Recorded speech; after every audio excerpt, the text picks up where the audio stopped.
안녕하세요. 반갑습니다. 랭군입니다.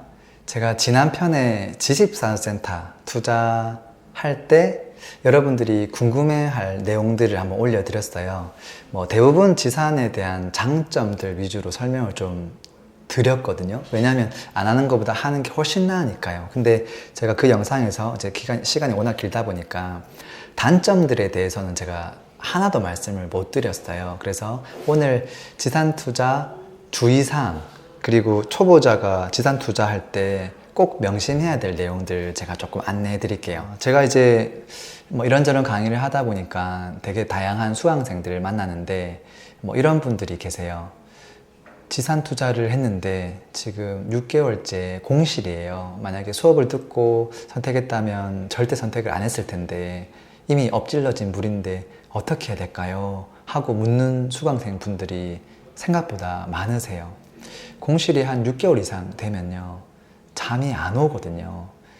그게 어떻게 보면 내 노후 자산을, 종잣돈을 거기에다가 다 묻었는데 주변 사람들이 막 좋다고 하고 현장 가보니까 또 막 그 관련된 분들이 중개소에서도 분양 대행사에서도 다 좋다고 하니까 이제 그 말만 믿고 그게 덜컥 산 거죠.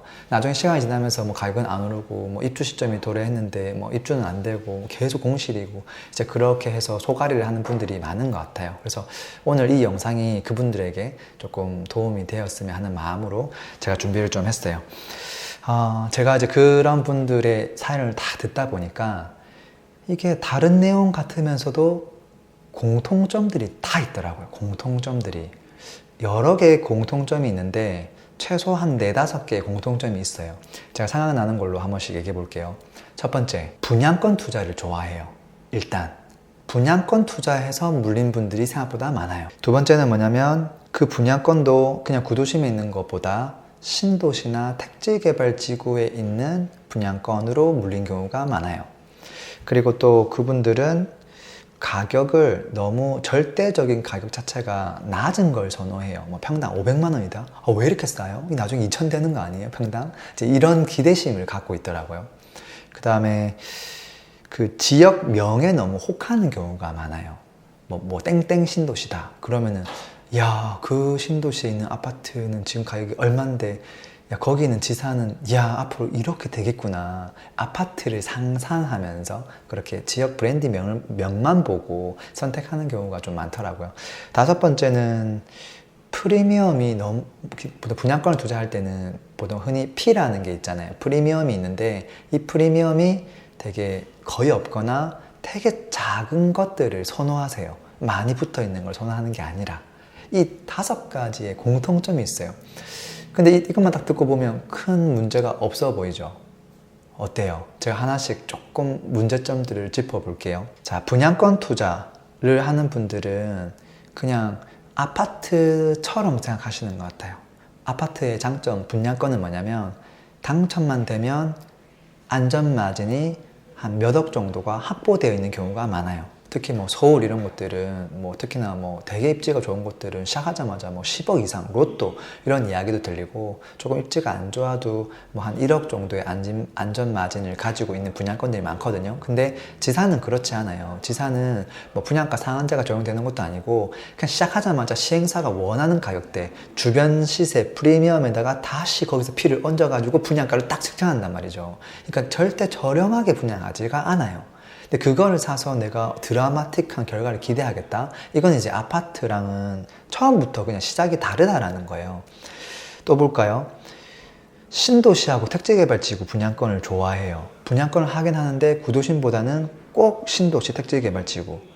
왜 이걸 할까? 제가 생각해 보니까 아마도 신도시 아파트를 샀으면 어땠을까, 그걸 놓친 트라우마가 있는 것 같아요. 이제 그러다 보니까 야, 기왕이면 분양권, 기왕이면 신도시.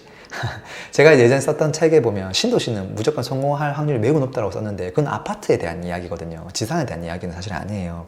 왜 그러냐면 아파트 같은 경우는 분양을 받아서 입주 시점이 도래하죠. 입주 시점이 도래하면 이게 내가 실거주를 하든지 안 그러면 전세를 누군가가 두겠죠. 그렇게 해서 사람들이 쫙 이제 들어오는 건데 그 비율이라고 하는 게 실거주자의 비율이 생각보다 높아요. 근데 지산 같은 경우는 처음에 분양권을 사는 사람들부터 투자자 비율이 굉장히 높아요. 거의 한 8, 90% 가까이 되거든요. 그렇게 하다 보니까 이 사람들이 실거주 할 사람 몇 명 안 돼요. 그럼 나머지는 전부 임대를 놓겠다는 거거든요. 그럼 그 모든 물건이 한 방에 임대로 나와요. 근데 이게 구도심에 있는 것들은 건물이 하나면 그것만 입주되면 끝나는데, 신도시는 거기에 지산들이 뭐 한 20개씩 있거든요. 그게 뭐 2달 건너 계속 입주를 한다고 생각해 봐요. 지산 하나를 입주할 때 보통 입주율이라는 게 있어요. 시간이 어느 정도 걸리냐면, 제가 그 많은 지산을 다 살펴봤을 때 통상적으로 한 달에 10% 입주가 딱 돼요.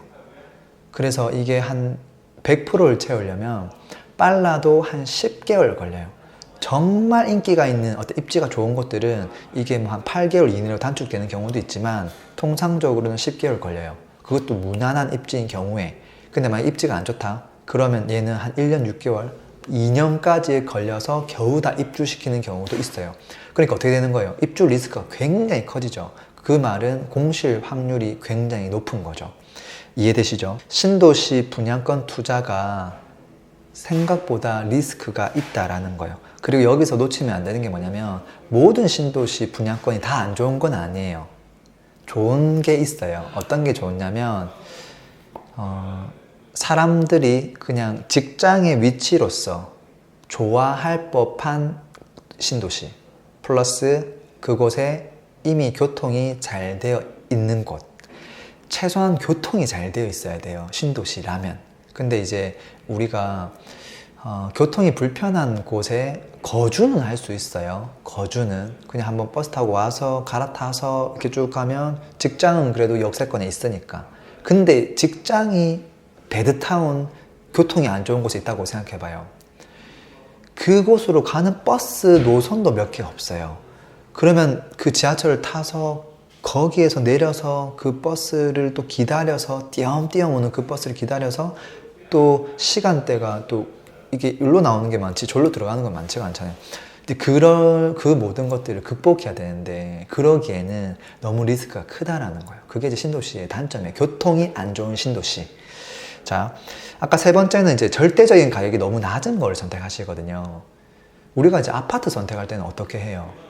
똘똘한 아파트, 정말 뭐 비싼 아파트, 상품성이 좋은 거. 근데 이제 상품성이 엄청 좋고 입지가 좋은데 뭐 평당 뭐 500만 원 이런 아파트는 없잖아요. 우리가 아파트 선택할 때는 좋은 걸 선택하시면서 이상하게 지산을 선택할 때는 무슨 생각인지 모르겠는데 그냥 저렴한 거부터 찾아요. 저는 그게 잘못된 선택이거든요. 기왕이면 비싼 거, 남들이 갖고 싶어 하는 거, 그게 그 지산에서 그곳을 내 사무실로 쓰고 싶어 하는 그 실수요자분들의 마음도 동일하거든요. 웃돈을 내서라도 나 여기서 그냥 일을 할래, 내 사업장 여기로 만들래, 이렇게 되거든요. 아까 또 지역명에 혹하는 분들 있죠. 뭐 청라 신도시에 지산이 들어간다, 하남 미사지구에 지산이 들어간다, 동탄 이기 신도시에 지산이 들어간다, 뭐 이런 것들. 이런 신도시의 공통점이 뭐냐면, 첫 번째는 초역세권에 지산이 없는 경우가 많아요. 있으면 다행이죠. 그건 괜찮아요. 근데 거기서 또 버스를 한번 타고 더 들어가야 된다? 이러면 점수가 굉장히 마이너스라는 거예요. 예를 들어 청라 신도시 같은 경우는 어때요?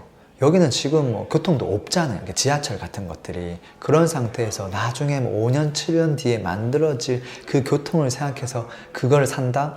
그럼 2년 뒤에 입주하는데 그게 잘 될 수 있을까? 잘 안 된다는 거죠. 그래서 신도시를 선택하더라도 교통이 너무 중요하고 그 지역명에 너무 혹하지 말지어다. 자, 그리고 이제 마지막으로 아까 프리미엄 이야기했어요. 프리미엄이 낮은 곳들은 내가 어떤 정말 남들이 선점하지 못한 그런 오아시스를 찾은 게 아니라, 남들도 다 검토를 해봤는데 별로여서 그 시세인 거예요. 이 수천 명의 투자자들이 맨날 이걸 분석을 하고 괜찮다 싶은 것들은 빠르게 결정해서 선택을 한단 말이죠. 근데 초보자분들이 그냥 가만히 있다가 한 6개월 지나고 1년 지나서 뭘 딱 봤는데 뭐 땡땡 신도시에 있는 건데 프리미엄이 지금 안 붙었다고? 이야, 이건 오아시스구나, 이건 진짜 대박이구나 해서 막 저 3개 살게요, 이렇게 하는 우르뻥하면 안 된다라는 거거든요. 그거보다는 초보자분들은 차라리 P가 많이 붙어 있는 거를 그냥 제 돈 주고 사는 게 훨씬 더 좋은 선택이에요. 왜냐하면 그만큼 검증이 됐고 수요가 확실한 곳이고 거기서 더 올라갈 여지가 매우 높거든요. 이해되세요? 지금 우리가 원하는 게 뭐예요? 공실률이 낮고 그 다음에 월세가 밀리지 않고 그 다음에 나중에 시세 차익도 날 수 있는 이 세 가지를 얻으려고 하는 게 우리가 이 지산 투자에서 궁극적인 목표거든요. 근데 예를 들어서 공실이 나면 어떻게 돼요? 공실이 나면 원래는 매달 100만 원씩 들어와야 되는데 대출이 이자만 100만 원 나가요. 그 다음에 관리비도 입주가 됐으면 그 임차인이 내야 되는데 그것도 임대인이 내야 되죠. 그럼 관리비가 한 40만 원 나가죠. 그럼 매달 한 140만 원씩 나가야 돼. 원래는 100만 원 플러스가 돼야 되는데 마이너스 140의 의미는 뭐냐면 그 기회비용을 따지면 매달 240만 원을 잃고 있다라는 거예요. 한 달 월급이 그냥 매달 날아가는 거죠. 미칠 노릇인 거죠. 그래서 이 하나의 선택이 극과 극이 되거든요. 이게 어떻게 보면 다 욕심일 수 있어요. 무지로 발생한 욕심일 수 있거든요. 조금 명심하면 좋겠고요. 자, 그러면 어떤 선택이 좋은 선택이냐? 초보자일수록 이렇게 하시면 좋겠어요. 분양권보다는 그냥 구축을 사세요. 신도시보다는 그냥 구도심을 사세요. 만약에 신도시를 사고 싶다면 교통이 잘 되어 있는 신도시를 사세요. 가격이 저렴한 것보다는 차라리 비싼 걸 사세요. 프리미엄이 낮은 것보다는 P가 많이 붙어 있는 걸 사세요. 이렇게 선택하면 실패할 확률이 거의 없어요. 남들보다 수익률 측면에 있어서는 약간 떨어질 수는 있지만 오히려 안정성 면에서 굉장히 높고 사실 수익률은 낮을 수 있지만 시세 차익은 다른 그 어떤 사람들보다 클 것이에요. 우리의 목표는 정리해 볼게요. 우리의 목표는 미래에 가치가 좋아져서 가격이 올라갈 수 있는 것을 사는 게 우리의 궁극적인 목표지. 투자에 있어서 그냥 가격대가 낮은 물건을 수집하는 게 우리의 목표가 아니에요. 낮은 가격대를 사면 이게 우리가 생각하는 높은 금액대만큼 빠르게 점프할 수 있다? 절대 그렇지 않아요. 그 입지 안 좋은 곳들보다 조금 더 좋은 입지, 그거보다 조금 더 좋은 입지, 조금 더 좋은 입지, 얘네들이 올라가야 얘가 그제서야 올라갈 수 있는 거예요. 절대 그 바로 위에 권역을 뛰어넘어서 올라갈 수 있는 경우가 없어요. 제가 조금 주의사항 내지 팁들을 좀 많이 알려드렸고요. 오늘 제가 말씀드린 내용들이 여러분들이 지산 투자함에 있어서 도움이 되었으면 좋겠습니다. 좋아요, 구독, 알림 설정까지 하시고 빠르게 부자 되세요. 감사합니다.